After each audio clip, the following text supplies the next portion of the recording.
Oh, it This is. conference will now be recorded.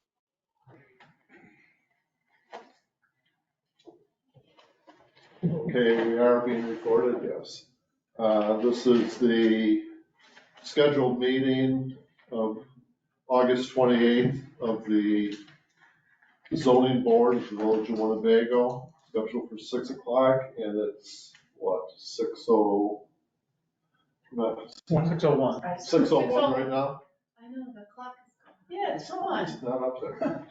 It says pop out. Yeah. Okay, Kelly, just take the roll, please. Yes. Booker, Here. Emmer, Yes. Tony. Yes. Martin, Yes. Pitney. Okay, for the record now, there are 5 members on the zoning board or zoning commission, wherever we are, and we do have a quorum with 4 people present. Does anybody have a conflict of interest that they care to disclose at this point on anything we're gonna be talking about on the agenda? Okay, I hear none. Kelly, is there anybody who's appearing via the internet? Do we know? No. And there's nobody present, so there's nobody who wants to give public comment. Okay, the first matter on the agenda would be the minutes of June 26th.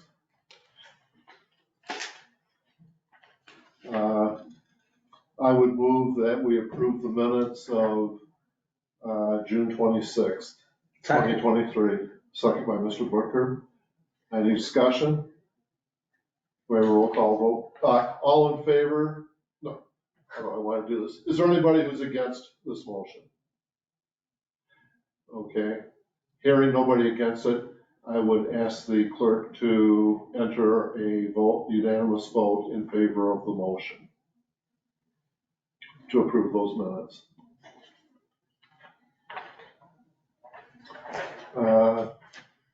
Next, I would move to approve the minutes of July 24th, 2023. I'll second it. Is there any discussion on this motion? Is there anybody opposed to this motion? I have to abstain. Okay. Okay, hearing no, 1 abstention and nobody opposed, I would ask the record to reflect this motion passes on a 3-member vote.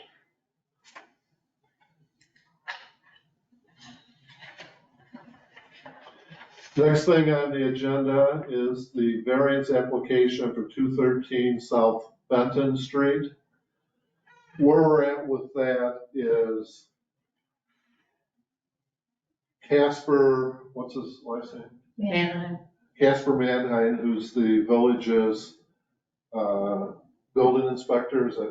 Building and code enforcement. Building and code enforcement, went back and talked to the applicant, and the applicant pointed out something to him in our UDO, which states that when you're talking about the height of a roof, if it's a peaked roof, Kelly, do you remember exactly what it was? Yes.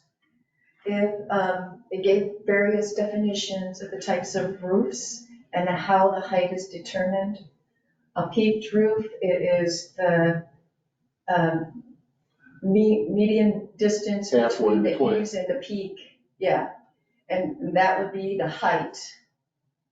Therefore, they determined that it would not exceed the limit to put in a 20-foot door, or a 10-foot door, I'm sorry. It wouldn't exceed the 20-foot height. So simply speaking, with a flat roof, 15 feet is 15 feet. With a peaked roof, it's halfway between the peak and the eaves, so it'd be down here. So the roof is actually gonna be about 15, but we're measuring at the peak, at the halfway from the peak to the eaves, down to the ground. And with that type of a measurement, he would be able to put in his 10-foot doors with the peak of the peak being 20 feet. Because our ordinance refers to the height as being the midway point between the top of the peak and the eaves. That was my understanding. It was either in the UDO or it was in the 2015 building code, one of those. I'd have to look at Casper's He did put it in an email, and he did put it in a text message. I Okay. can't remember which So reference. the bottom but line is nonetheless. Casper has given the applicant Yeah. a building permit and told him he could go ahead and build what he wanted to, so there was no need for a variance. So is he rescinding his variance application then? He didn't get back to us. The way we left it last time is Frank offered to have Frank and myself meet with him to discuss what he was looking for and what the ordinance provided. Because at the last meeting, remember, we brought up some things, he wasn't really gonna qualify for a variance in my mind. But he does not need a variance now, given Casper's interpretation of the height. So he has not gotten back to us, but we had left it that if he wanted to proceed, let us know, we would schedule it for a public hearing. He did not get back to us, and knowing now that Casper has told him he can proceed, I think it's just a moot issue, so there's nothing for us to do. Okay. So I guess I would move that we just delete that item from our list of things to do. If everybody's in agreement, we have a second on that? So everybody in agreement of just deleting that? Sure. Okay, so our records now show at least what we've done with it. And have the record show that the motion was approved by unanimous vote of all persons present.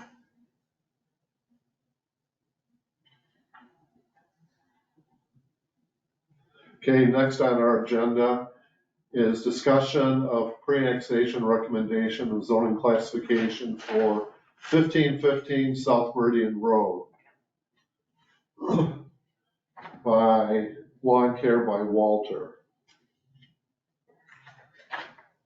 I was looking for minutes today and I wasn't able to find any minutes. I talked to Kelly, and Kelly told me that we did have a public hearing on this issue on which date, Kelly? May 22nd. On May 22nd. I don't know if we had a quorum on that date.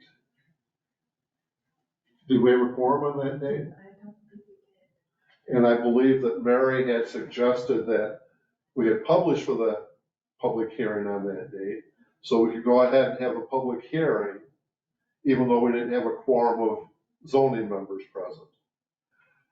The Walters spoke to what they do and what they wanted to do. No one appeared at the public hearing in person other than the Walters, and nobody appeared by internet. So there was no testimony taken other than the Walters saying what business they're in, which is the lawn care business. Were you here, Mike, for any of this? I'm thinking it was, but I have no recollection of that public hearing, so maybe I wasn't. Okay. Because I remember talking to Mary about. You were present. Pardon me? You were present, I. It was an issue, could we proceed or not, but is everybody familiar with the property I'm talking about? I remember when they were here, Okay, they came in person. yes. And you know their property on South Meridian Road. Right. And they're in the county. They want to enter into a pre-annexation agreement with the village. And they're asking to be brought in at our general industrial. Right now, they're zoned industrial for the county. Our general industrial would allow them to continue the use they have right now of storing their equipment and running their lawn care business. And it looks like they qualify because a section of their property comes all the way to the north to Cunningham Road. Their address is listed as Meridian. Okay. But a section of their property extends to the north all the way to Cunningham Road. But that makes a difference how? Well, because it's Cunningham Road, the boundary, can we go south of Yes, we can. Cunningham? Okay. We can. The issue is if it's within 1.5 miles of the village's boundaries, then if there's a pre-annexation agreement, they have to follow the village's building and zoning requirements. they're not being brought into the village yet. So this is just a pre-annexation, the same thing that Rob Fitch had for Meridian Nursery. Because they're not contiguous yet. And that's within 1.5 miles of village limits. It is right, and I think that's the one that's right at the 1.5 miles. And so our purpose is, they want to, if it's outside 1.5 miles, they could still have a pre-annexation agreement with the village, that they would annex into the village once the village is contiguous to Okay. their property. We just have to bring it to the county to get their permission because of the issues they've had in the past with people trying to annex property like Pecatonic annexing property in Belvedere, or pre-annexing property in Belvedere. But if they did, if they were more than 1.5 miles, would they be subject to the village's building ordinances Yes. or the county's? No, it's the villages. So it's still the Pre-annex. villages based upon the pre-annexation agreement. Correct. It's just automatically the villages if it's within 1.5 miles of the village limits. So that's the benefit they receive, if they feel that they can work with the village and within the village's ordinances easier than they maybe can with the county. And sometimes it's not so much that the county there, that the village is gonna let them slide on things, but it's that county has pretty set times of you file by this date, and then you come to this meeting. And if you miss that, we're not gonna do anything special for you, you know? And so a lot of times in the smaller municipalities, I feel there might be a little bit more wiggle room there. Things might happen a little bit quicker.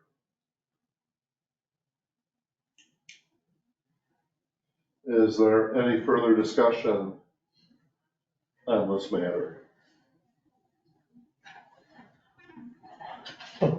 So we're at the point of, we need to recommend. We need to recommend to the village board what zoning classification this property should be classified as if and when they're brought into the village. So the pre-annexation agreement would state that they'd be brought in at this classification once it became contiguous, and they're agreeing to follow through with the annexation once it gets contiguous. So do we need a motion to that effect Yes, at this time? yes. I would so move. The pre-annexation petition from, Mark, I have the details for that if you want that. the details for, The zoning, changing the zoning. What the motion would be in essence, Right, the yeah. content of the motion. okay, Yeah, from That's fine, county zoning, general industrial to village district 4, general industrial district, housing the commercial business of Long Care by Walter. so move. I think really we just have to say the village's general zoning. Right, but we usually say what the district is because it's gonna be important, Okay, that's all. So District 4. have a second, any further discussion? Is anybody opposed to this motion? Hearing none, I'd ask the clerk to enter on the record that this motion passed by unanimous vote of all persons present. Now, will you be actually typing up this resolution so that we'll be giving it to the village board in writing? I can. Yeah, we haven't in the past, but certainly we can have that record. Then Okay, it's the village board that votes, of course. and then, I'll make sure I get with you. right. And does anybody have any objection to me going ahead and signing that? Sorry. I may add a whereas of other properties in the area are currently zoned industrial, just so we've got a little support for it. If that's okay with everybody, that's how I'll do it.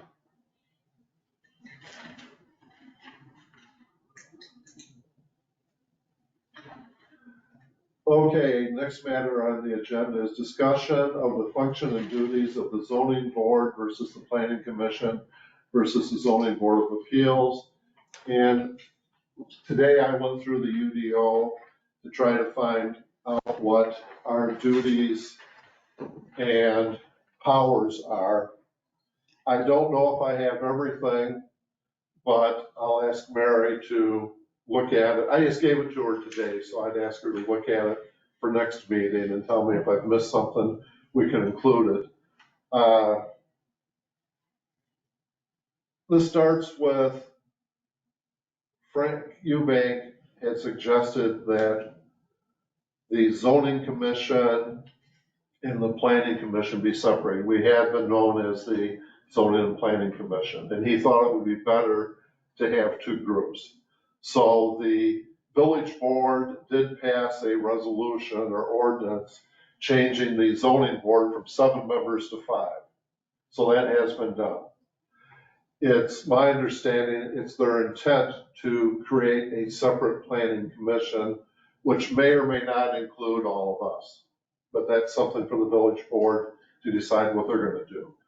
So I asked Mary, what really are our duties and functions? And instead of asking her just to tell me everything tonight, I went through myself and tried to figure it out myself. So what I found in the UDO is our powers and duties, first off, to review plats of any proposed subdivision. Then I've given you the UDO site after that, so you can read it yourself in our UDO. The section said that subdivision plan cannot be approved by the village board unless first reviewed by the zoning commission. So any proposed subdivisions, I guess, would come to us and we'd have to review that plat. We have sometimes done that in the past. Other times I think that Chuck may have just looked at it himself, I'm not sure.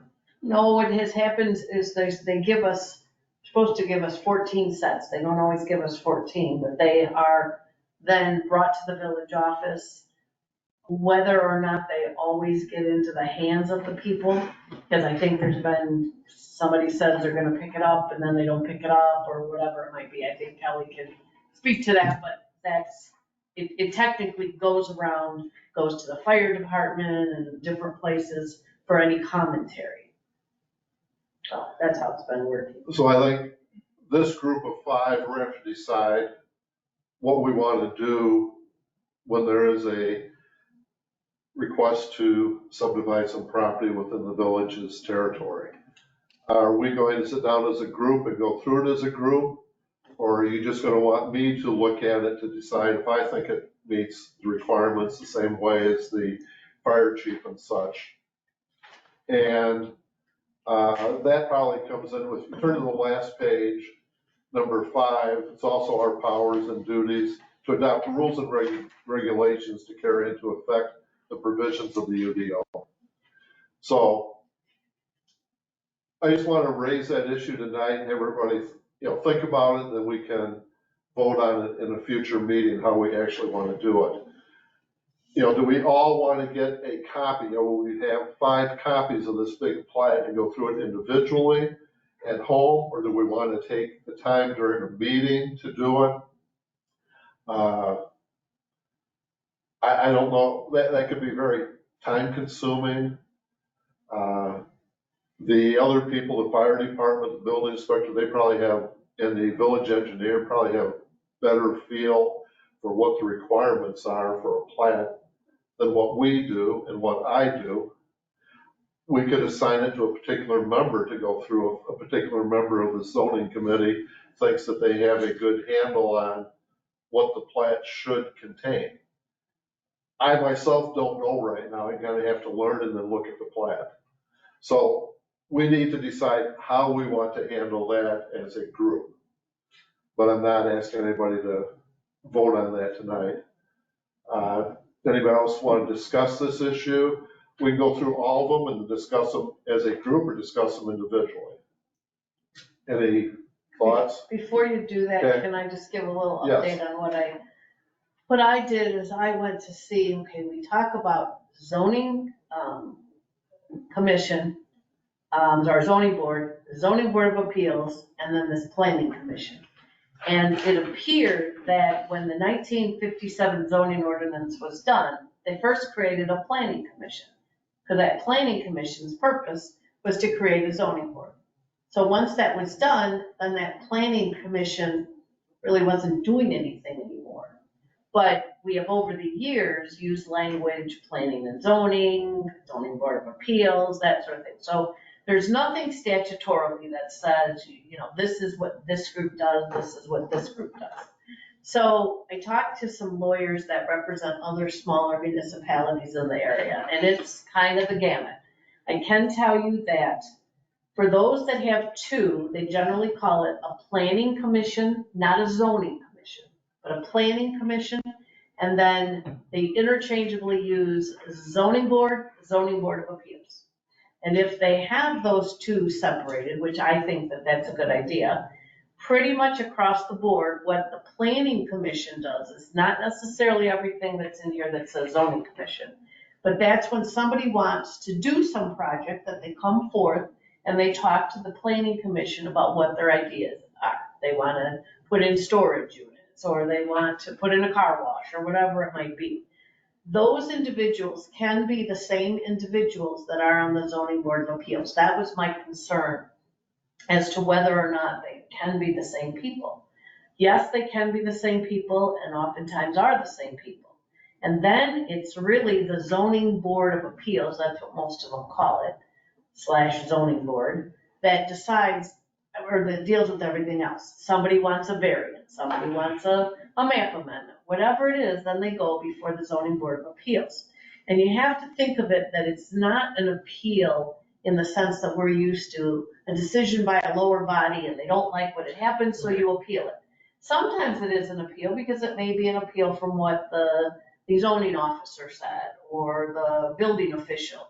And they come and they appeal it to the zoning board of appeals. But typically what it's been in these communities is that that's just the entity that hears all of these other things. Now I can tell you when the UDO was done, it was based on Rochelle's. And that had good points and it had bad points, because I brought up at that time that there's language in here that doesn't seem to quite fit in what the village does. But they want to have something in place and I guess worry about it later. So that's what I think we have to then determine what we want. There are a couple of communities that have it all mixed together. They have it basically just called the zoning board and commission, so that all of that is just all one.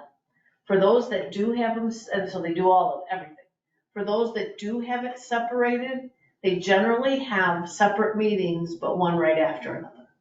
So that you don't have to come to two, if you're the same people, you don't have to come to two different meetings. It's just you hold the one and then you hold the secondary one. So I just throw that out there because that seems to be how people are defining it, that if you're gonna have it two separate, like Bill's talking about, then I think it would be considered a planning commission, which to me that makes sense of somebody coming in and you tell them they tell you what their plans are. And then the zoning board of appeals, which handles all the other stuff. And by my headings, I was just pulling the headings on the UDO. And that's exactly I was not what the UDO. suggesting that those not be the same thing. Knowing what the village president wants to do and knowing that the village board has decreased our number from 7 to 5, I'm thinking we should wait to find out what the village board wants this group to do, if anything, with respect to planning. So I just went through the UDO to figure out what are our duties to do. And these are the duties I came up with in the UDO.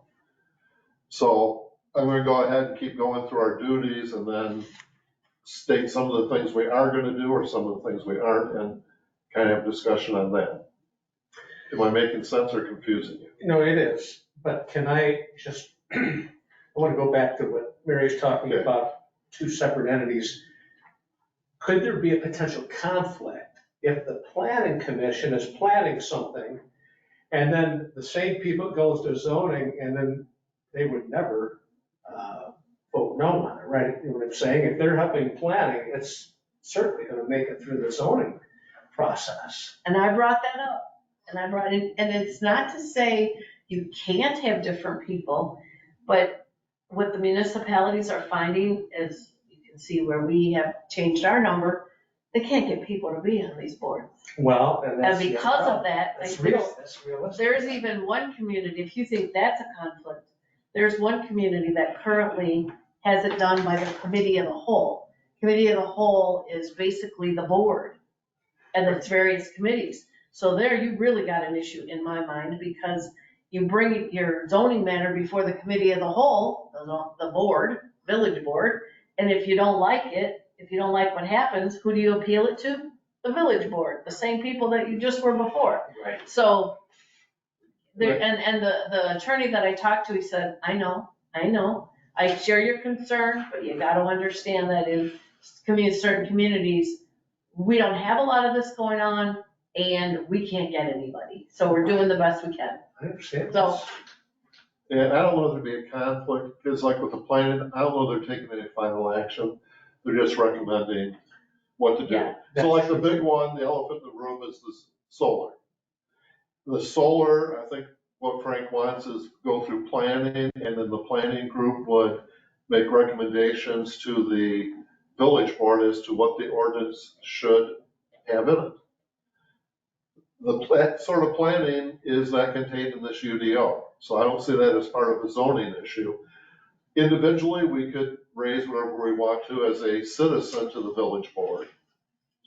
But even if we're on the planning board, there might be a recommendation, but since we're not taking final action, if there's something we take a final action on, then I consider it be a conflict if we're going to be the person deciding the appeal. And later on, when I get to the bottom here, we start talking about variances where we have the power to make final decisions. No, we can't be the body that hears the appeal on it. Right.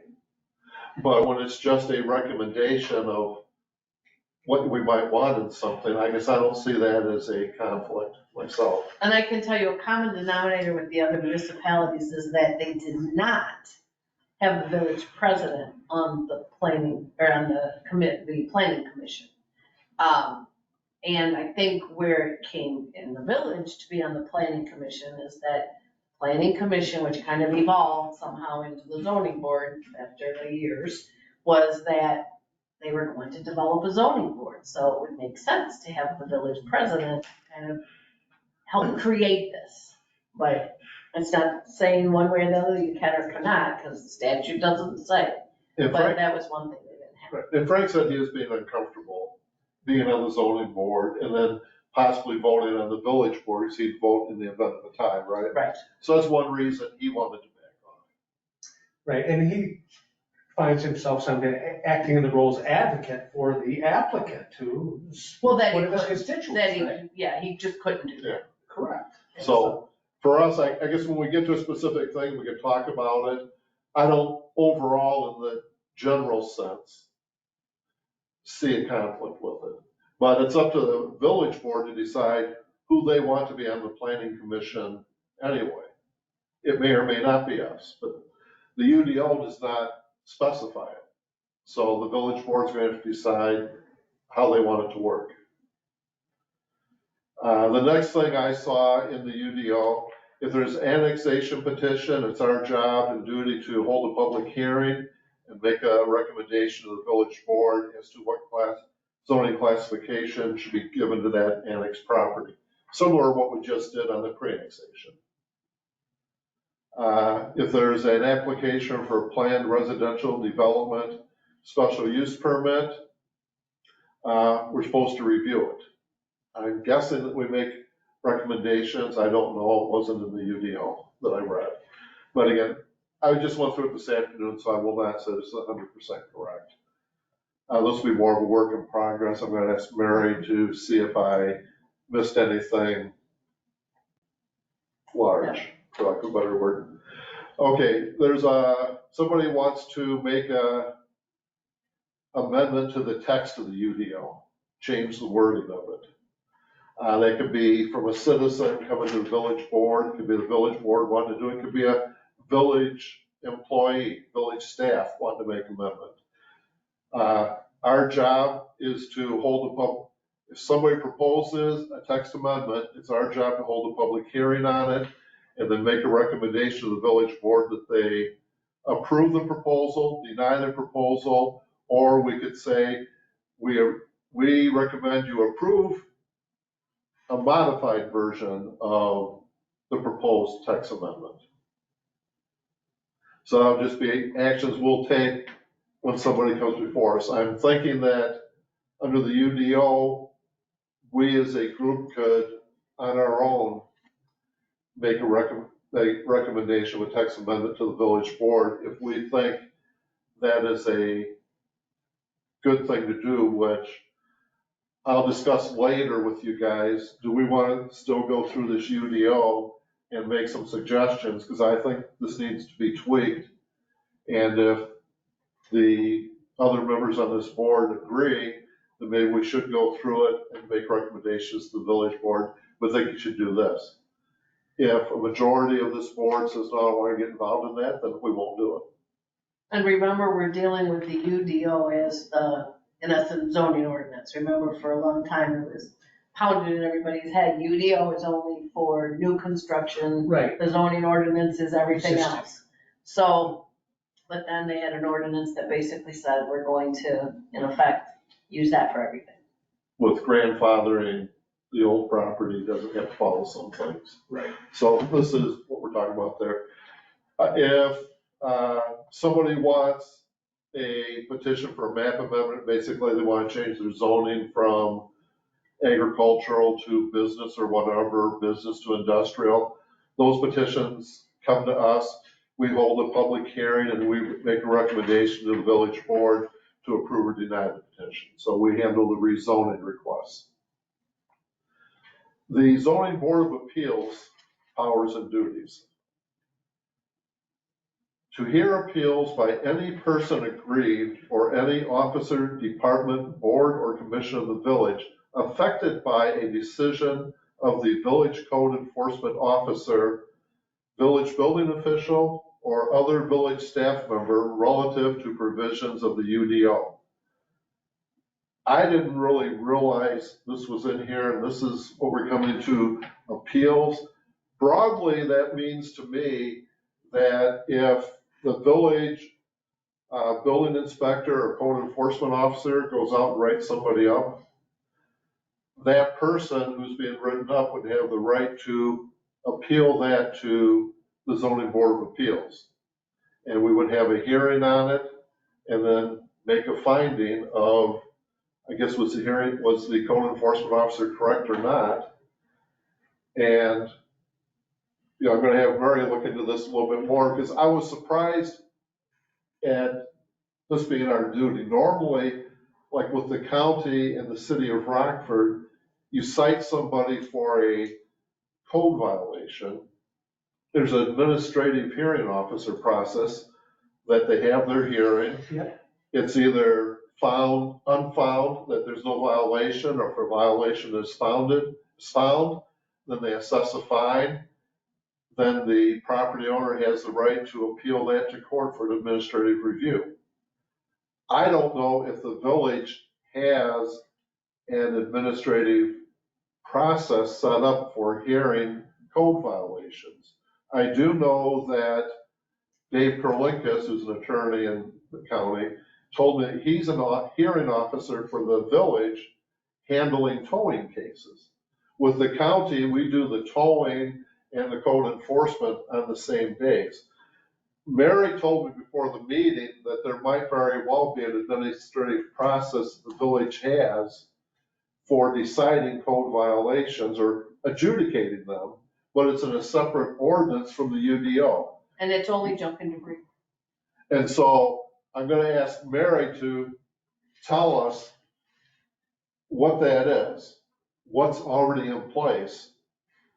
Now, if we take on this obligation and duty, that could create a lot of work for us at our meetings, because I feel that if we're gonna get into this and if we're gonna say this is our job and our duty to hear appeals from somebody who feels aggrieved by the building official or code enforcement officer, the citizens who are being given citations need to be told that.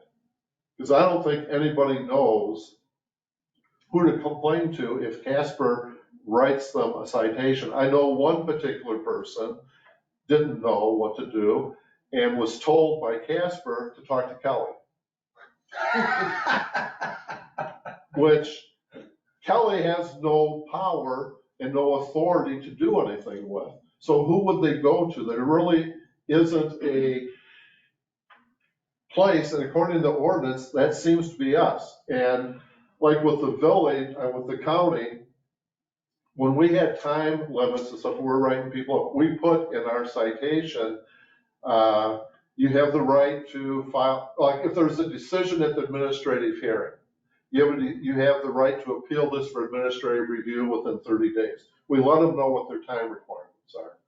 If in fact we're going to get into this, I think that off the top of my head, our UDO said that the aggrieved person had 45 days to appeal that citation or decision by the building official or code enforcement officer to the zoning board of appeals. Then the zoning board of appeals is to handle that or take that adjudication up at its regularly scheduled meetings.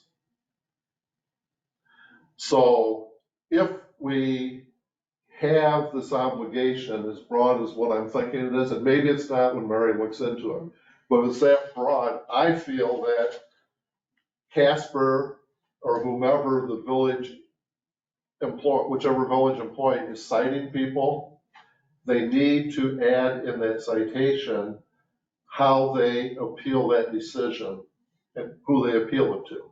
Or, because right now I think they're thinking, okay, I've been cited, what do I do? Well, I guess I wait until somebody files a lawsuit against me or something. And some of these things, the citation might just be issued and nothing happens. So there is no current process for due process for that? Well, they'd get due process, I think, they'd have the opportunity to fight it in court, but if there's no administrative process, then the only way the village enforces it against them is to cite them in court. They bring an action, they serve them with a summons, and they have a hearing in court whether or not there's a code violation. Okay. There's a place from you about a half a block from you that might very well have a number of code violations. And what happens with those? And if it's cited and, should he appeal to us? What's going on? But then that could create a lot of issues, a lot of work for us, I guess, to do. But it's in the UDO, and that's how I'm reading it right now, unless Mary can show me where I'm wrong with it. And so if that's our duty and we're going to get into it, I really believe personally that we need to notify people whenever they're cited. They have a right to complain to somebody as opposed to just being told, talk to Kelly, who, what can she do? But then once they're told, right now they might feel I'm cited, what can I do? There's nothing I can do unless they sue me and take me to court. Or I sue them and take them to court and get an injunction or whatever. They probably don't know this is in there. Now, are they presumed to know what the ordinance provide? Yes. But out of sense of fairness, the way we did in the county, we told them up front, if you don't like this, here's your avenue to appeal. And typically for the village, because again, there never was a whole bunch of anything, that when I would have traffic court, which is on the second Tuesday of the month, they would also allow us to bring in ordinance violations. They were never zoning ordinance violations.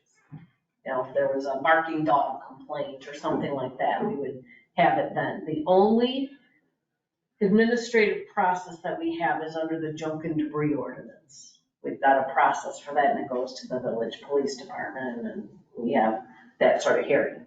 Years ago, when we were at an Illinois Municipal League conference, we talked, or we sat in on presentations, and I'm talking, this had to be now probably at least 15 years ago, where they gave presentations on having administrative hearings. And Wasn't this board, it was different board, but basically said, we don't have enough, that's too expensive.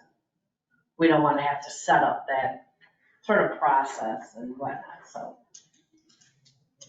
That's where it stands. And when you go down to my subcategory here, where I've got zoning board of appeals, powers and duties, I got my little indentation there. To decide any question involving interpretation of any provision of the UDO. So for example, let's say that Casper, on the variance that the guy wanted, and Casper would have said, nope, it's the peak, it's gotta be 20 feet. And the applicant who wanted the variance said, Casper's wrong, I don't need a variance, because here's how it should be interpreted. Part of our powers and duties is to interpret the ordinance and make a decision as to who's right. In the case we have, Casper agreed with him, and so it's a moot point, I guess, unless we ourselves wanted to get into deciding whether or not Casper is right. I don't know that we want to, as a matter of course, check all of Casper's decisions that he makes.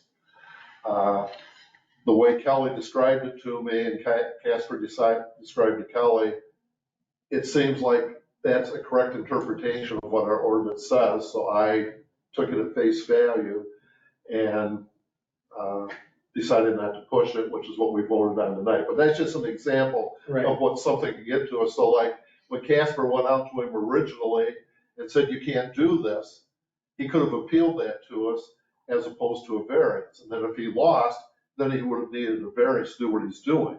If he would have won his appeal, we could have said, well, you don't need a variance for this reason. And that could be similar to what we would have had on the storage units down the street here from Jason Ackerman. There was part of that, it was an interpretation of whether or not he needed a variance, and we ended up deciding he didn't need a variance on some of these, but it wasn't really, it was informally through an appeal process. It was like a negotiation with him, as opposed to when he was originally told he could have filed a formal appeal as opposed to requesting a variance. And then we would have interpreted, do you need to put this in or not? And I think what you run into utilizing like for example, Rochelle. Rochelle is not a huge community, but certainly a lot bigger than we are. And I just remember at the time, Fairgraham, Todd Wiegans was the village engineer. That's what he brought in as the template that I think thought it was going to be a lot simpler than it was. I don't know their structure as to whether or not they have staff. Because when they say that, the zoning board of appeals is going to decide questions involving interpretation, if you've got a bigger community, they're gonna maybe make that decision, but they've got staff that goes in to go and research it for them and then make a report. They don't have to agree with the staff, but pretty much. Then they kind of lead us there, something like Troy Krupp would do for the county. So this is a big thing that, I think we need to think about, and are we gonna get into, and am I right in how I'm interpreting? That's the first thing I'm gonna ask Mary to tell me, either come back and say you're right, you're wrong, or you're over exaggerating it or whatever, but this is what I found today. And so if we get into it, and if I'm right, and if it's something we need to get into, then as a group, we need to at least recommend to the village, here's the rules you should have. The last thing I said in the, my write-up here, we have the authority and power to adopt rules and regulations with respect to this too. So do we have the right to just do it on our own, or do we recommend to the village board do it? That's another issue. I would think that we recommend to the village board, we say, here's what we think should happen. Now, if they don't do it, then do we do it anyway? We won't worry about that right now, but really, what are our powers? So it's something I would like to have figured out as we go on. So I think we've been kind of informal and just going along with what Chuck did. Everything ran smoothly for years, but I was never really sure on what our powers and duties really were. And now that I'm sitting here in the middle, I felt like I should know those things, so this is what I came up with and why I came up with it. And for years, of course, we didn't have the UDO. Yes. And so it's a lot easier. A little bit. Lot easier. Little red book, yeah. Okay, so the zoning board of appeals powers and duties. Number 2, special use permits. Our duties are to conduct a public hearing, to make a recommendation to the county board as to whether, the village board, as to whether to grant a special use permit. We have 2 things in the UDO. One part, section 15.03, paragraph number 2 states the zoning board of appeals and the village board may impose restrictions. That goes along with what we had in the Little Red Book, where the zoning board had the authority to actually impose restrictions. The new UDO says in one place that the village board may impose restrictions. So it sounds like we make a recommendation, they impose it. In another place, we have the power and they have the power. So I think, based upon the Red Book, and I thought previously that we had the power to do it, because we've done it in the past. We'd imposed restrictions on special use. I'm gonna come up with that. Well, I'm gonna go to that right now. Something that Kelly had come up with. Kelly was going through Chuck Van Sickle's old paperwork, and did everybody get a copy of this, Kelly? The special permitted use permit, it should have been part of the agenda Might have been in the packet that. in the packet. You have it at the one-page thing? Okay, Kelly showed that to me, and I thought, this is a good idea so that it formalizes it. If a special use is permitted, we agree to grant it and put restrictions on, then it's in writing. Yes, you have it, and here's the restrictions you have to follow. So at first I thought, Kelly, that's a really good idea. But now I gotta figure how we do as a commission or a committee with the board, because if we have the power to do it and the village board has the power to do it, are we each gonna put out this, which doesn't make sense to me?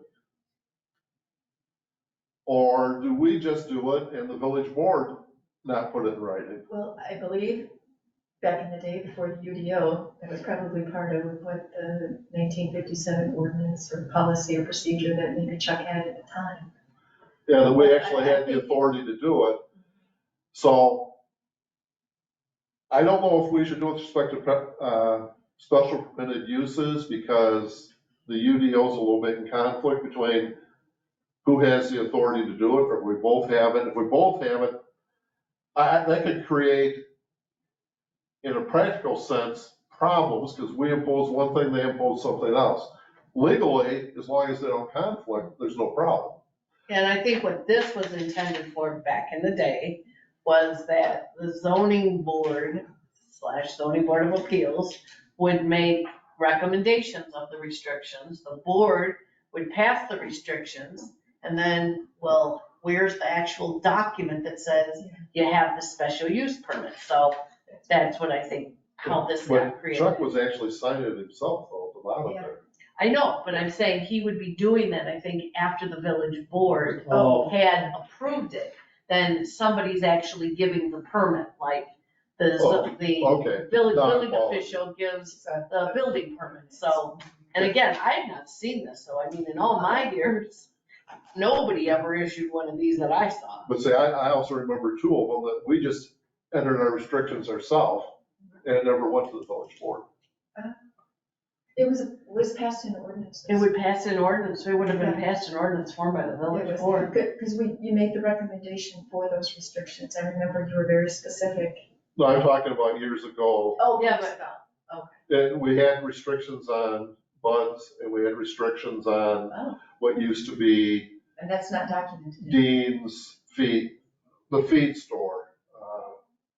You got the beauty shop right next to it. Oh. You've got that big building, which is that far away from it. It used to be J&D Feeds. Used to be next to the old village hall. Yeah, office. yeah. And there was nothing in an ordinance that memorialized that? I didn't see it. If it was, I know that we passed it, and my intent, my understanding, I think with some other people, that's all that happened.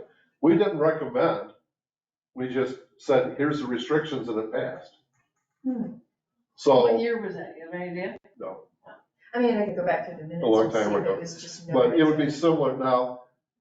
Having this in writing from us, I think would be a good idea with respect to the next thing. One of our duties deals with variances. And our duties and obligation is to conduct a public hearing, make findings of fact, and to grant variances. So that's the one that we clearly have the power to grant the variance or not grant the variance. So I think that if we do, we should put that in writing to have it memorialized, so the person we're giving it to has it. So 5 years down the road, somebody tries to say, why are you doing what you're doing? Then they've got a record of, here's my right to do it this way. And then my recommendation would be that it gets added to the Winges mapping so that it's documented at that property. I think that's a good idea. The other thing that I tried to do that wasn't done in old years, but to record things that don't need to be recorded with the recorder's office. So that, you know, if you had something like that, because that goes with the lake. Yeah, it Right. runs with the land, so anybody who does a research, property research on that Right. will find it.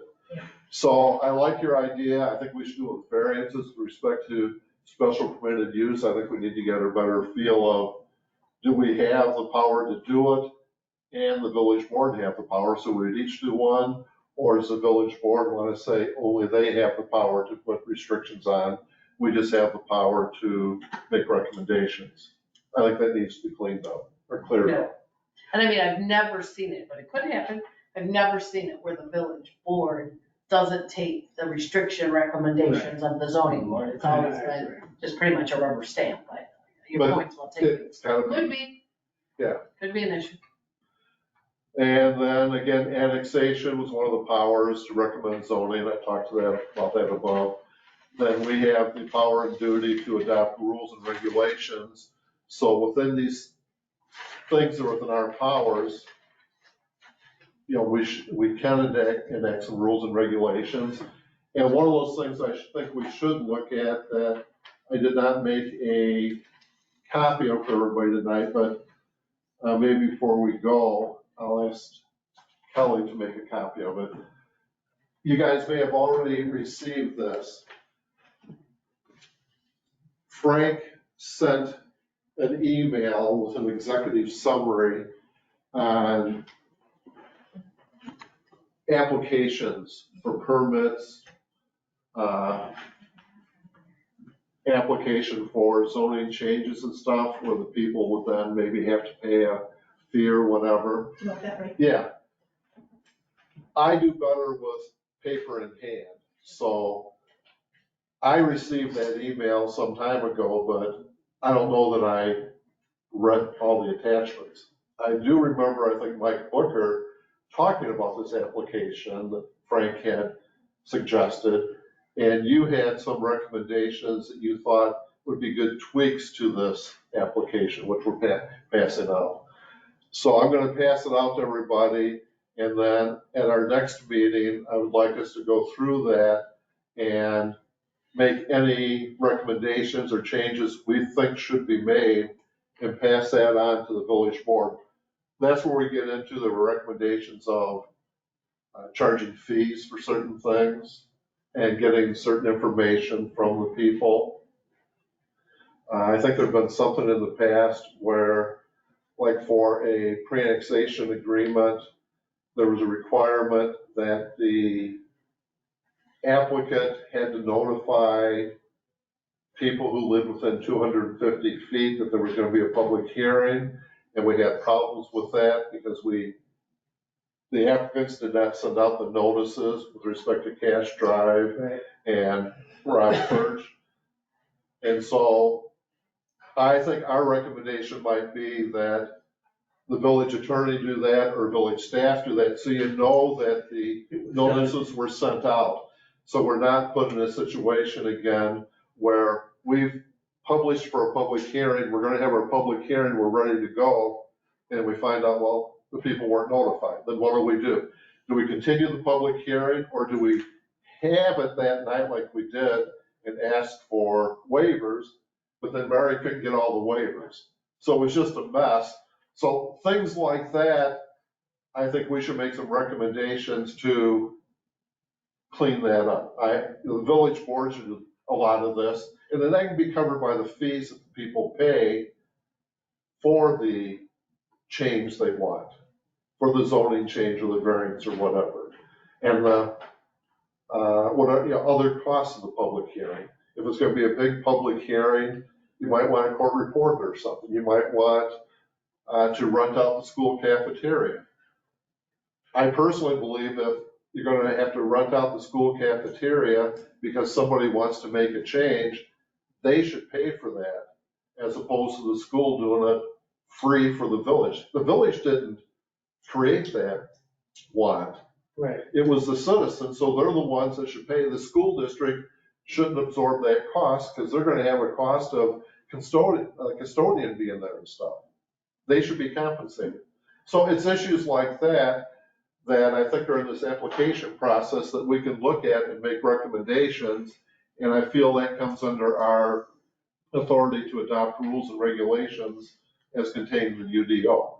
And I can tell you in my 38 years of representing the village, I never trusted anybody to do those themselves.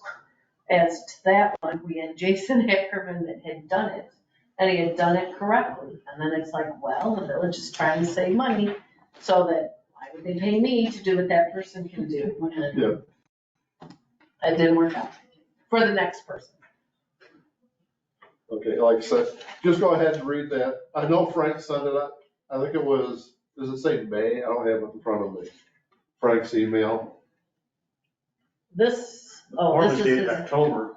yeah, this thing is dated. Is there, at the very end, is there an email string by Frank? Not with this, It's no. on forms. Oh, Like, here these it are is. just the forms. Okay, Frank sent this out on May 17th, 2023. Here's a copy of his email. Maybe I'll have Kelly make a copy of that so you guys will know what Frank said about it. So Frank did notify us. I just didn't see it, but I think I remember Mike talking about it. Yeah. I do not do good with attachments on emails. Could you also make a copy of that, please?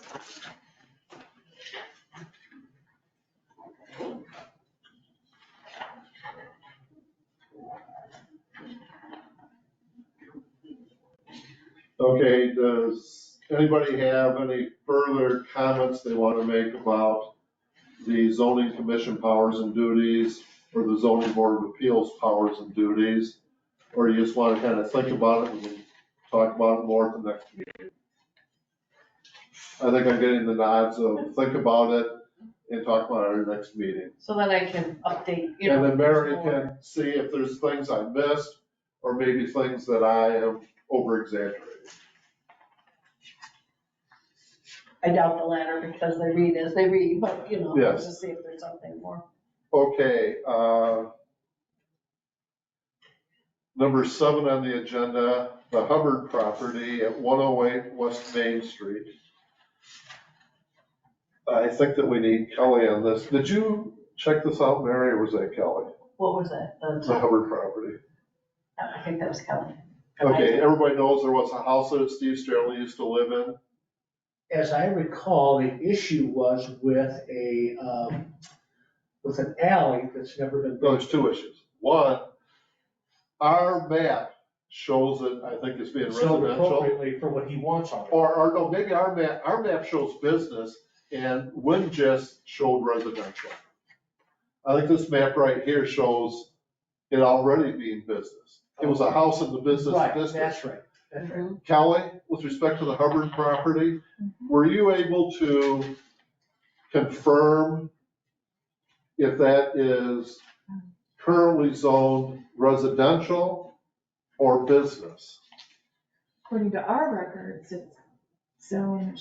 business, and Wynn just says residential. Correct. I know I had asked the village engineer to check their records, but their records were only what the prior maps were saying, which doesn't Which help. is what we went on. Right, that didn't help, because where's the ordinance, or where that it got established in the first place? So that has not been resolved. Do you have a suggestion of what we do? If it's business, that's what he wants. Right. So he can sell it, and it appears that the village already feels that it is business. I don't know of any, if I'm understanding you and Kelly correctly, there's no proof that it was last zone residential or business. Nobody really knows. Our records show business. Could we just tell the Windjust it's business? And that'd be the end of it. I mean, I don't know, because it doesn't default to residential. right, all I'm saying is that somewhere, you would think, but that doesn't mean it's always the case, that somewhere, back in the day, it had to be designated something. So that would require, research through the county. I was trying to do it what I thought was going to be the easier way, but I thought that before Fair Graham listed anything, that they would have all the supporting documentation, but apparently they don't. I can't imagine that Windjust is gonna accept a phone call. Right. Hey, change this over to business. would you? But I think what's legal,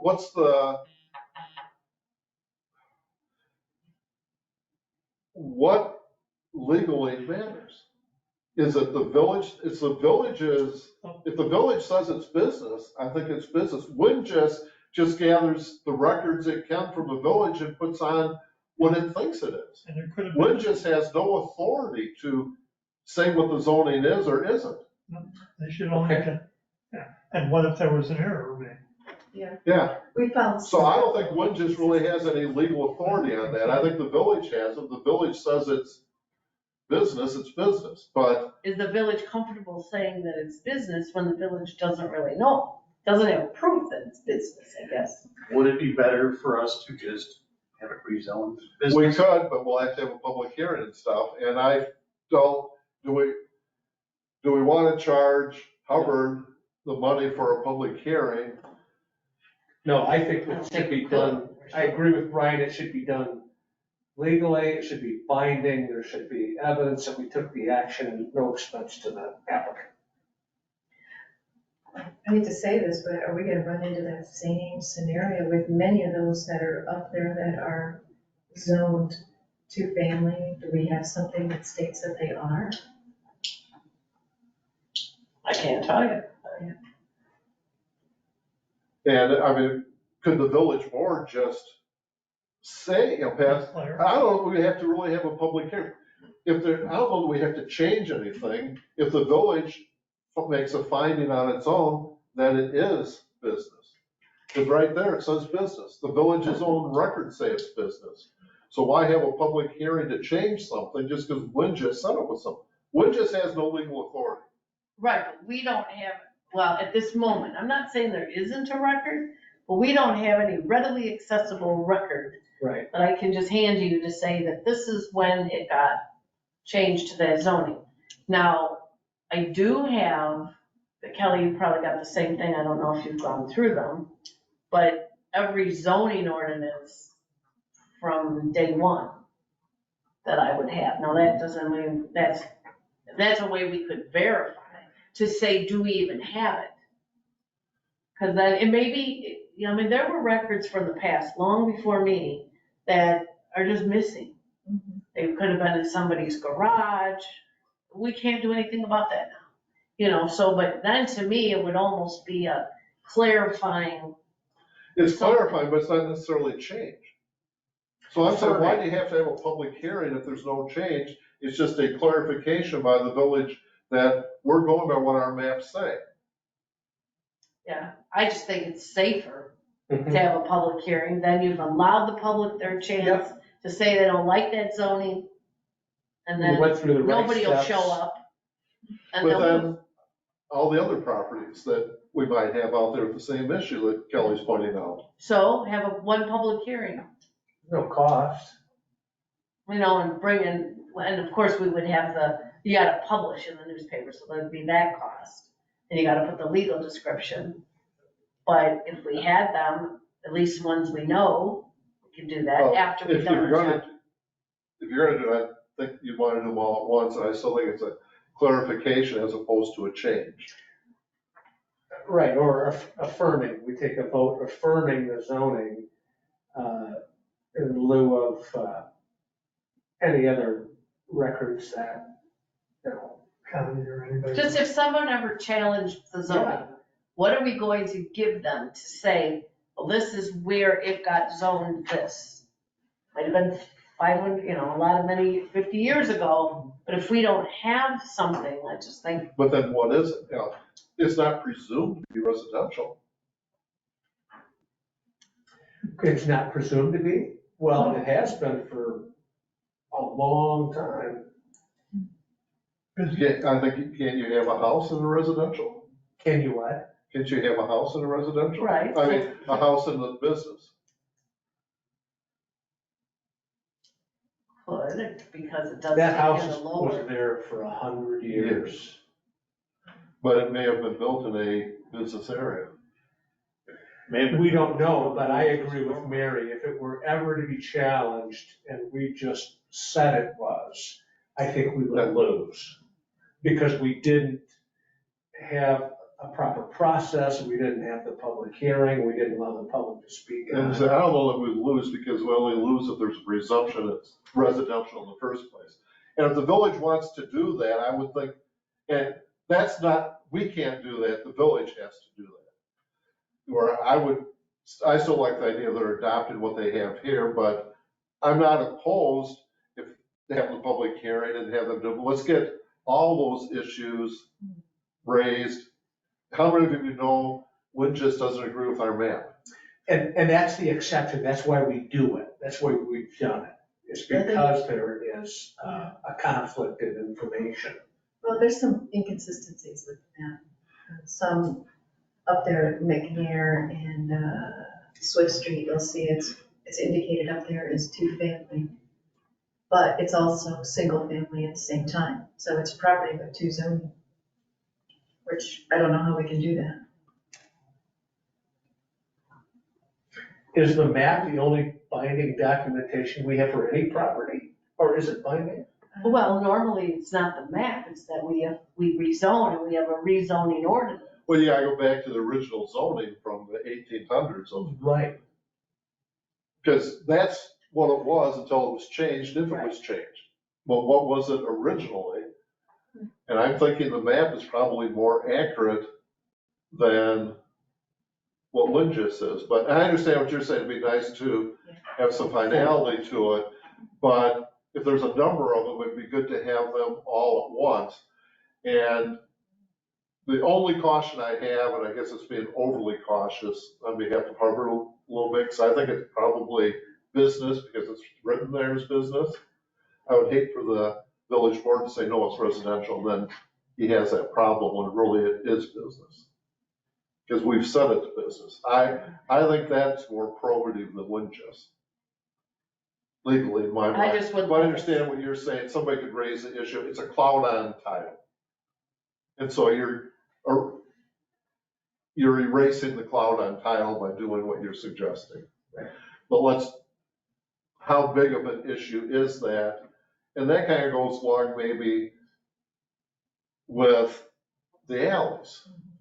Now that, I don't know that you have to have any public hearings on. I mean, if there's an alley there and the village isn't using it as an alley, they can just vacate it without a public hearing, right? Right. And they vacate the alley, then the neighbors split it 50-50.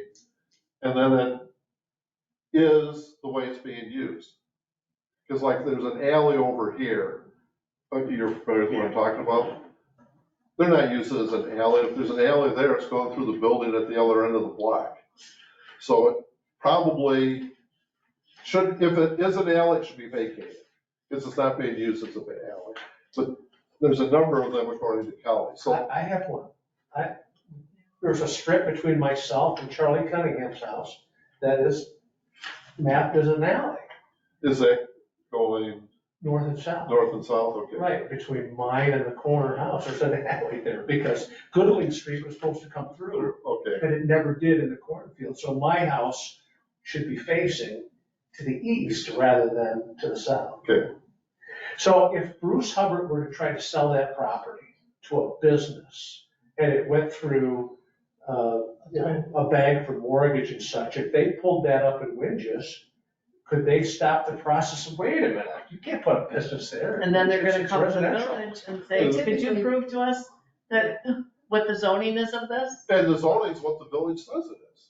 And then we would get. But I understand, I think legally it's sound the other way, but I understand the benefit of doing this. Yeah, we've got But to, I would like to do it with more of them than do this individually.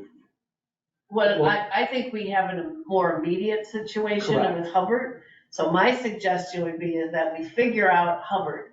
I understand there's another whole issue out there, and then we do those together, because nobody's got a problem right now. But if we do Hubbard, figure out Hubbard, and then do the other ones en masse. we have an application from him, right? I suppose he's waiting on some type of action or answer. No. No application. We have, Well, we have paper. Oh, yeah, yeah, Remember, yeah, he we gave did. You said something. yeah, he asked to basically have it rezoned, and now we said, no, we don't think you need to have it rezoned. But he's still asking, somewhere, this isn't the one, but I believe that he did a follow-up to say, this was July 17th. I talked with my real estate agent last week about my mother's lot, which I have up for sale. I've asked the real estate agent to reduce the price to get some movement on it. I would like to have the listing for it as business, general business district. Any news concerning Winches? The real estate listing will remain as residential for now. So I just think we have to get that figured out. But we can't figure that out and figure out all the other ones at the same time. Fix all the things in the UDO. It just is too much for that short time. Okay, you're telling me you don't feel comfortable recommending to the village board that just pass an ordinance saying that it's business? Now, without doing some checking with the county to see what those land, and if they don't show anything, then we say So- records may have been lost or What would destroyed. what would a title search company do? Where would they search for information like that? They would search the land records. And when they search the land records, they would search to see like what's been recorded. Well, But that's just Can title. we do that? yeah, but I mean, that's not if it was never recorded, which you don't have to record zoning ordinances, I do now. But it's not gonna show up. I just think we need to go back and look at the village's zoning ordinances from way back. Do we have one? Maybe we had one in this How long law. would that take? What do you think, half a day? I mean, because you're talking about not just looking for those, because I've got those, but then do we look at the plat at the county? Are there any minutes when that plat came in that said anything about that? Plans. So there's gonna be zoning ordinances. Some of those zoning ordinances, they're not listed in our ordinance listing. Correct? When So you I came up with a separate file of zoning ordinances, and I don't believe they appear in our ordinance list. I just know years ago when I came to the village and I made a copy of every ordinance I could find. And then I had a copy made of every ordinance I could find, and then I made folders of these are annexations, these are appropriation, these are zonings. Now, that doesn't mean that there wasn't a zoning ordinance passed someday that we don't have the record for. That I can't do anything about. But I just think we have the obligation to check that first, see if we can determine anything at the county. And then if we've exhausted all of those avenues, then go to the village board to say, okay, we've got this as business, we're gonna confirm on the record that as best we can determine this is business. That's what I would think. I can start looking tomorrow and see what I find. And I can look on my folders. Okay. I think we have to do that. At least we show we And then made if an the village effort. board won't do it, then we've got to change the zone. If there's no record in any of these zoning ordinances that it's already been zoned business, then we have to be able to take action. Yeah. Well, if there's no record of anything, then I think the village can say it's business. We can affirm it, or they affirm Yes, the map that we have. you're right. Because this information was gleaned from somewhere, Somewhere, right? And we've been using it, we've been relying upon it. Right. It's based on something Yes. other than somebody had a good pencil. And the village's documentation and paperwork, I think, is more probative than Windjust. Windjust isn't looking for any zoning ordinance. They're just putting in what they say. right, I get The that. village thinks, they saw a house there, so they said it was residential. I don't know their system. I don't have a, They worked out at the county, they worked for the county, didn't they? I think it's more I think the villages is more but in any event, if it's something we could do, you guys could do in a relatively short, like a half a day or something, why not do that and see if the village board would do it? If they won't, then we could set a public hearing and go all through it. I just don't want to take that little risk. Somebody might object and then we get a fight and say it shouldn't be changed. And And I'm being overly cautious there, I realize. That's just how I feel. If the majority wants to set it for a hearing, you can set it for a hearing. If we want to go to the middle ground of seeing if there's anything there. I think we should do a little research first. That's, And I mean, And Kelly and are you I, willing to do that? We can't order you to do anything. We don't have any power over you, Kelly. But if you're willing to do it, and Mary's willing to do it, then tell us at the next meeting and we'll decide our recommendation to them is affirm what's there, or we'll have a hearing. that's doing our. And Mary could have already backdoored the president, or the village president, maybe some village board members, and would they be willing to do an affirmation? If they won't, then the only way to do it is public hearing and change. and what Kelly and I had talked about, but I mean, we got a lot of pie in the sky ideas because there's only so much time that you could do, but ideally, you take that zoning map and you somehow designate for each property, like, by number 1, 2, 3, 4, or what, A, B, C, D, whatever, that then you have the document that goes along to substantiate that. Right, that supports our. That supports what it shows, because I don't know, like I said, I thought that Fairgraham, because they did the map all these years, that they had all the supporting documentation. Apparently not. And that's the best way to have it. If you can't find the documentation Then we to gotta do prove it absolute, then I think all you can do is affirm it. You can't say we're going to default to Right. residential or whatever. We're going to default to Windjust. So, if I'm understanding, we'll table this to the next meeting, but before the next meeting, Kelly and Mary will have tried to figure out the answer and tried to figure out if the village board is, if you can't find anything, are they receptive to the idea of just affirming something? Because then it can happen quicker than a public hearing route. If not, we would schedule for a public hearing at our next meeting. Is that okay with everybody? I'm saying everybody nod, okay, we don't need a formal resolution. Review of the Unified Development Ordinance. I still think that's a good idea, whether that's our job or planning. I'll leave it up to you guys if you want to have that something we do. If we're gonna do it, my original plan was to go through it, article or 2 articles at a time to try to make it less inconsistent and get some clarity. Because when this was put together, it was quite a bit copied from Rochelle, and Fairgraham, I think, put a lot of it together, right, Mary? and to not criticize them, it's a big thing. And when you're combining that with our 1957, I can see inconsistency. I'm not trying to fault or blame anybody, but they're there, and do we want to get into that, or is that a planning thing? Was this adopted officially by the Yes, village board? Yes. Okay.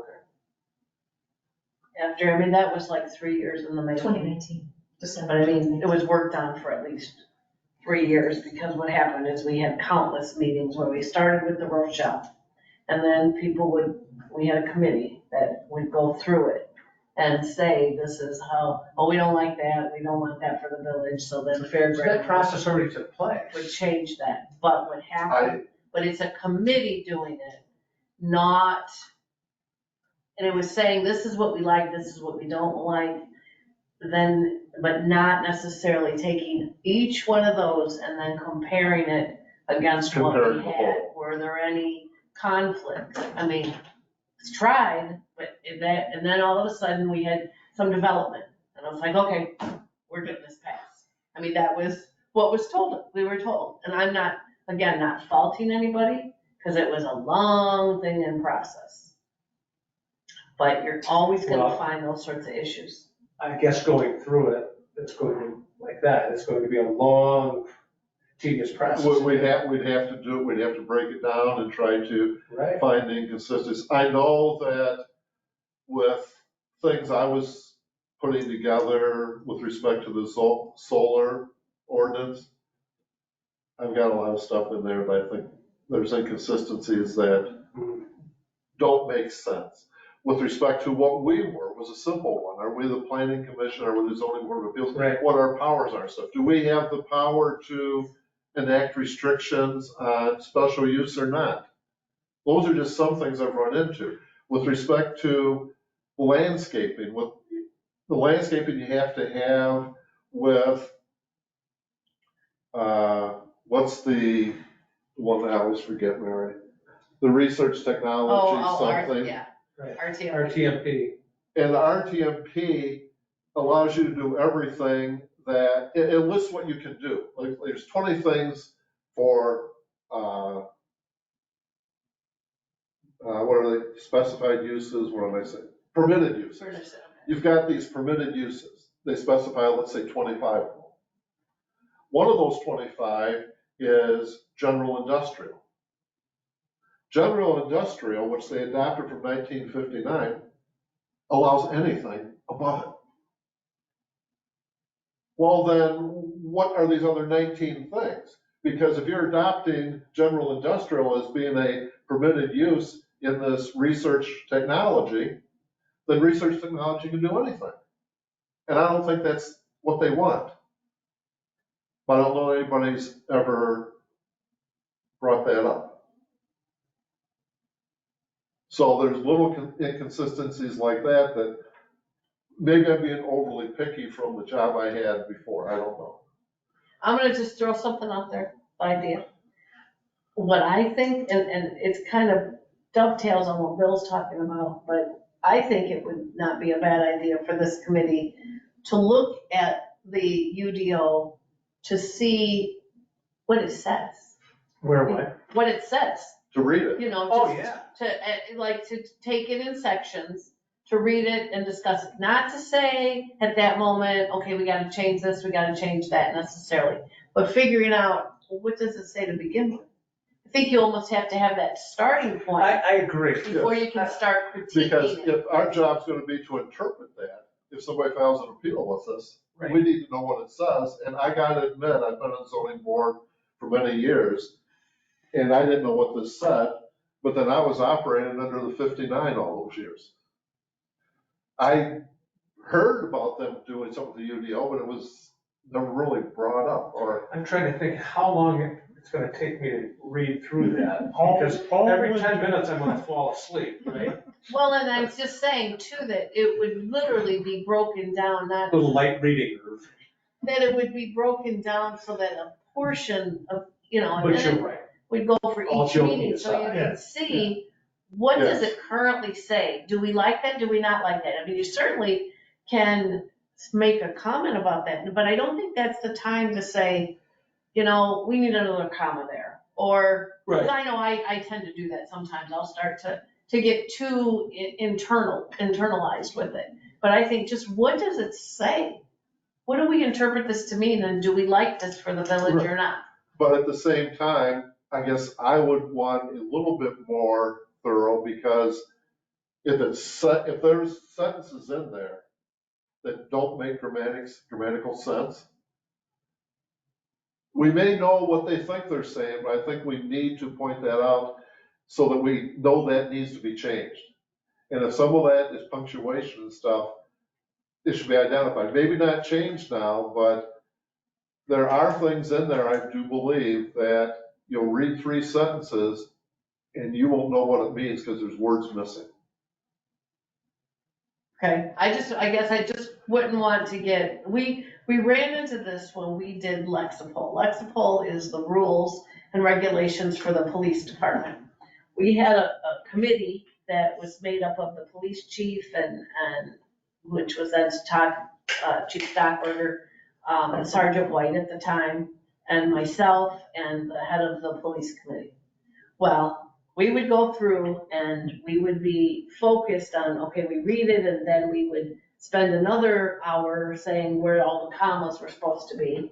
Now, it was a little different situation there, because what we didn't realize that every time you change something, it's like a mark against you, so to speak, with the Lexipol, because you have changed what their model policies are.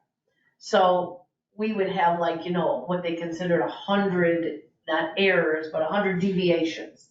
So I just thought, and when we did that, what I learned from that is that we really needed to focus on the content.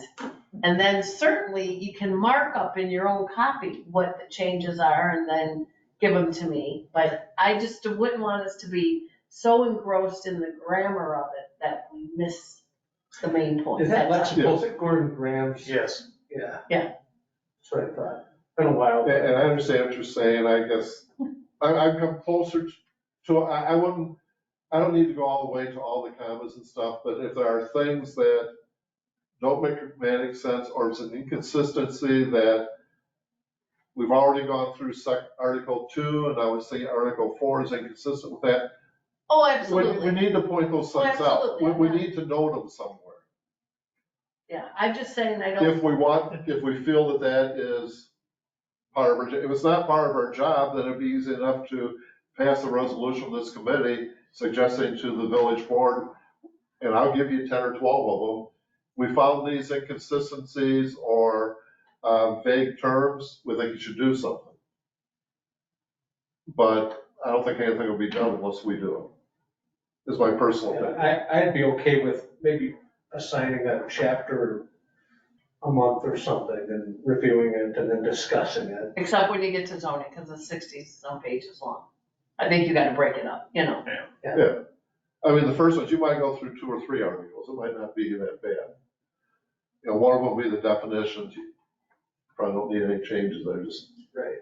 Well, and what the other thing too is that with the definitions, I wouldn't be, it's almost like I kind of would use it in reverse order. Don't worry so much about the definitions at the beginning. That's a reference point. If you're reading and you want to know what that's meant to say, then you go to the definition. Right. Right. But the other thing is that when you're reading, if you see something that doesn't, you wonder what the definition is, and there is no definition, and you think it's important to have a definition, that you'd write that down. Need a definition for Right. there you go. whatever. Because it doesn't make sense without. Right, yeah, I don't Or think I want it's to vague. change definitions. Yeah. Right. So I mean, it's a big chore for us, It is. and I thought it was something that we could do. And I thought it'd be a good thing for us to do, until I ran into being the Board of Appeals. And if we're really gonna do that and notify people that they have the right to file a complaint with us to have various decisions reconsidered or appealed by us, yeah, we have to interpret this. But, that could give us a lot of work right there. I don't know if the lot's gonna come in, if we notify the people. Maybe it won't. But I feel that if we're gonna go into that path and say we're gonna hold those appeals, if that's our duty, I really think that we need to notify the people and say, you've got this right. Well, Brian can tell you that a third of the conversation when we issued a traffic citation was how that they can appeal what we've just done. I'm not kidding, 30% of the conversation was, we're not saying you're guilty, but here's where you go, and you have to do it by this date, and here's how you can pay it. And out of sense of fairness, I think we need to do it, so I think you're agreeing with me. Absolutely. And so I don't know how much that's gonna open up, but Mary will tell us next meeting if it's what I think it is. And if the village has enacted an administrative hearing process to cover code violations along with the tow fees, then it's in conflict with this UDO. But according to Mary, they only did a small thing. It was just what? Junk? Well, there's an ordinance for junk and debris, and there's an administrative hearing process for administrative tow. But that's set specifically by statute. And so I think it'd be, it's state statute. Yeah. State statute requires the administrative process. Yeah. Okay, then this other administrative process is a voluntary thing the municipalities can do to open up all of the building issues and zoning issues. Yeah, like I said, right now we have it for junk and debris. Okay, And I know Loves Park, our code enforcement will go out and issue the code enforcement citations, and they go to the administrative Right. hearing held once a month at City Hall. and I don't think the village has that from what I'm hearing. It's We just don't. that little junk. it. There's a lot. Yeah. So it would be better to take that and have the village enact that portion, add that to their administrative hearing function, and take that off of our plate. If they want to do that, but see, those are the things that we could raise the issues and make a recommendation. It wouldn't be bad, I think the administrative process works fairly well for the city of Rockford and the county. As opposed to, if you don't get the resolution you want, then the village's sole remedy is Mary filing a lawsuit and serving a summons, which is more expensive. But that's where we're at now. Yeah. Or we're the informal negotiator of some sort, which is, I don't know how big a work, how much work that would be. I don't know how many people feel aggrieved by the decision that the building and code enforcement officer are making. And I don't know if they're just ignoring what he's doing, or they're informally resolving everything. I don't know. I just have questions because of some properties that, Good question, and that needs to be resolved. That bothers me that we don't have a place for them to go to get due process, other than being served with them. go into court. Go in court or placing a lien against the property, or, that's. Well, and I can tell you, I mean, just to play the devil's advocate, I mean, the village isn't like this Till the Hun that we just run to court on things. It's been known over the years to try to bend over backwards to meet informally with I people. agree, but But that, sometimes that informal process isn't, the best either, because you should have a process in place so that it isn't that seems like you are giving somebody preferential treatment over somebody else. Or just that saying, go talk to Kelly. And Mike, I think no liens are going to go against the property unless Mary files a lawsuit and gets a judgment against them, right, except for the mowing lien. The weed liens. The weed And liens water. are provided by state statute, and I guess unpaid water Water bills. Those are things that can happen outside of a judicial process. We can't just otherwise go put a lien on somebody's property. right, no, I'm with you, but there should be if we're issuing citations, there should be an administrative process for them to appeal, and, I think most cases, we're just after compliance, right? So somebody does cut their grass, or they do clean up their property, they came here with some photographs. We waive it, right? Yeah, and then, and the citations, again, not for the zoning per se, but the citation type of things that have been issued in the past are just more for, like I told you, dog barking, ordinance violation citations. Notices to appear in court over parking tickets, meaning, snow parking violations, that sort of thing. Yeah. But not into the zoning matter of things. But the building, you know, for the county, we have a lot of building issues. Right. You know, is it up to the building codes and Right. such? Right.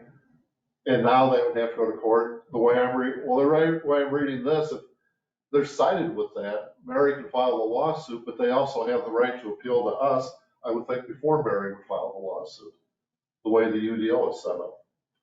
So again, I just don't know how much people are gonna complain to us. Are we gonna have a ton of work, so we wouldn't be able to go through this? But I wanna start with Mary telling me if I'm Okay. right or wrong or over exaggerating. So I'd like to know that before I talk more about going through this. If we have the workload we've currently got and the solar goes under the planning, yeah, we can do this. I agree. And we can do the thing that I passed out here, make a recommendation as to the applications people should file to be able to get change in zoning or annexation, so forth and so on. Those are things we can easily do. I just want to make sure we don't end up like Cape Run, that we give so much work that we don't have a zoning board, and it turns out to the committee of the whole, you know? Right. Well, Well, I'm just being practical, everybody's got Yeah. limited time, and you want to make sure that you give realistic expectations of what people are going to do. Okay, does anybody have any new business they want to discuss? I have some old business. Okay, Are we ready? go ahead. Where are we at with the Ackerman variances? Because I'm ready to make a motion. It doesn't have to be tonight, but Okay, that, we've been sitting on that for months. you're right. 2 years. I met with them. It must have been in April. We sat down and talked. I pointed out the sections of the ordinance I thought he was in violation of and why. He pointed out to me where he thought he wasn't. I thought we kind of had a meeting of minds. I thought that he was gonna talk to Rob Furch and he was gonna come back with either a statement that I meet you, so I don't need a variance. And So what? it's, I meet your requirements, so Okay. there's no variance necessary. Then it'd be up to the zoning officer or whatever to cite him if they thought there was. Or he was gonna show up and say, I need a variance, but I only need this much. He was going to specify what he needed as a variance as opposed to an entirety, because he can put some landscaping in. And he knows that and he's willing to, it's just a matter, can he do everything that is required? And there needs to be interpretation of the grass that he's got there, how much that qualifies for landscaping. I did ask him to get back to me by July, and he didn't. And I thought So- he was gonna also talk to Rob Furch, I thought about what type of plants or whatever Yes. would be recommended. So he has passed my deadline and I didn't contact him, but I will contact him. We've got a meeting in September and I'll suggest to him that it might be good for him to have something on file before then or show up at that meeting so we can discuss what's going on. If he doesn't do anything, then I guess your motion would be to deny the variance. Correct. And then it's in the hands of the code enforcement officer to cite him if the code enforcement officer feels there's If I violations. remember right, the landscaping variance is the only one that's outstanding. Is Yes. that correct? Correct. Yes. Okay. I think the others were mooted. One of them by ordinance and one of them by interpretation. The one that they didn't have to have a parking if they didn't have a, office on Yeah, I site. think the village passed an ordinance which mooted that issue. Okay, and I have no problem contacting him and telling him that. You guys have no problem with it. I talked to him previously, I'll do it again. You know, I gave him, I wanted to give him 2-3 months to talk to Rob and come back with something, and Yeah. He did. I don't know, maybe he's working, maybe he doesn't want to kick the sleeping dog. I don't know. I haven't talked to him. I know that he did indicate he wanted to work it out, so, He did indicate he wanted to work. yes. Yeah, But he didn't get back to me, and he hasn't filed a statement saying, I comply, so I don't need to do anything, or he hasn't filed an amended, request for zoning, which is what I had recommended. Because he just wanted a complete exemption. I said, you don't need that.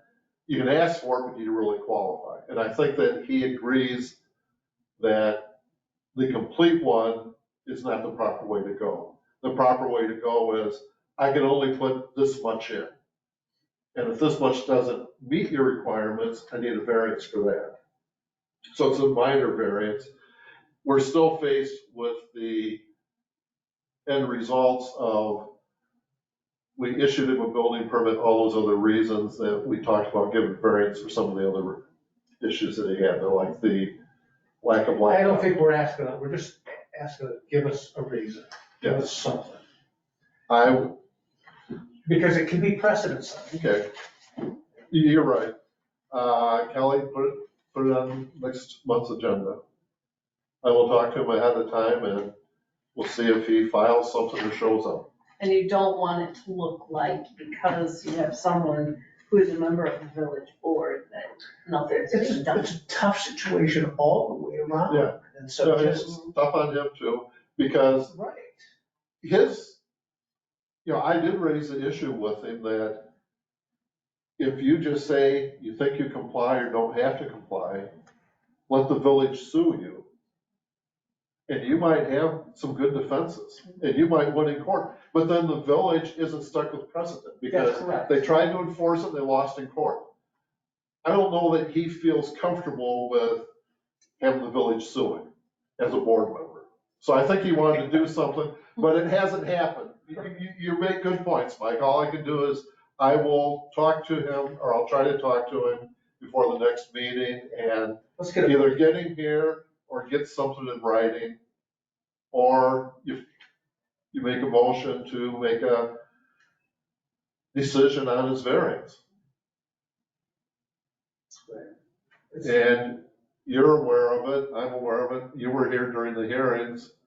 So we've got at least 3 of the 5 who know what happened. We can bring up the other issues to kind of bring you up to speed on some of the equitable grounds he may have.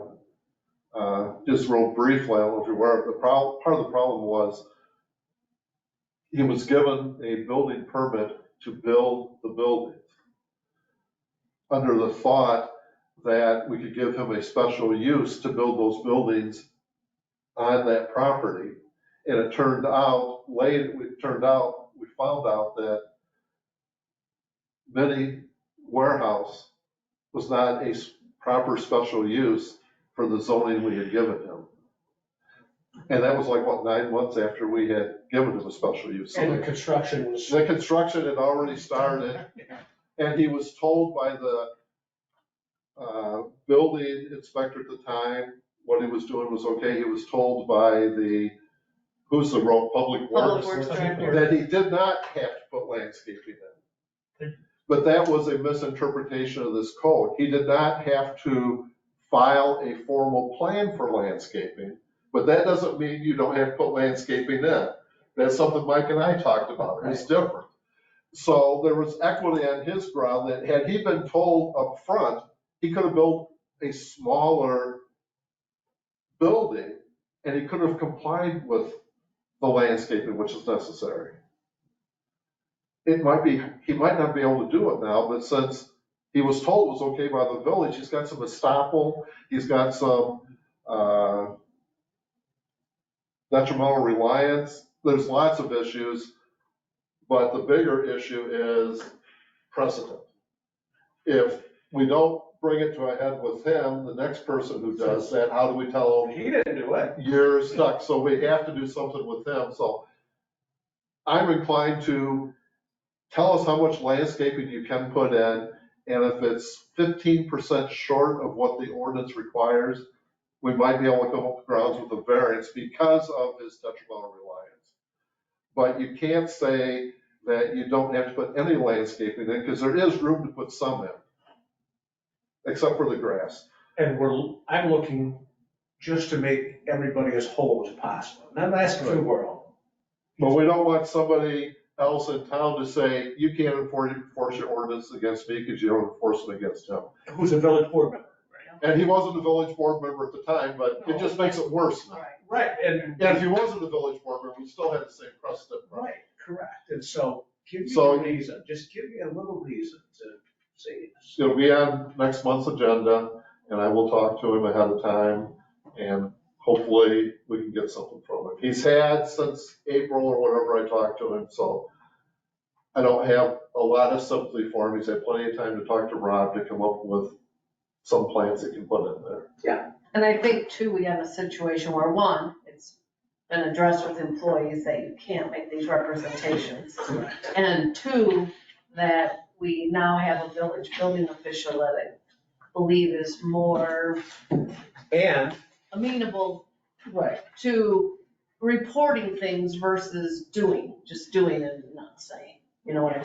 So that he brings it to the attention of the village if there's something.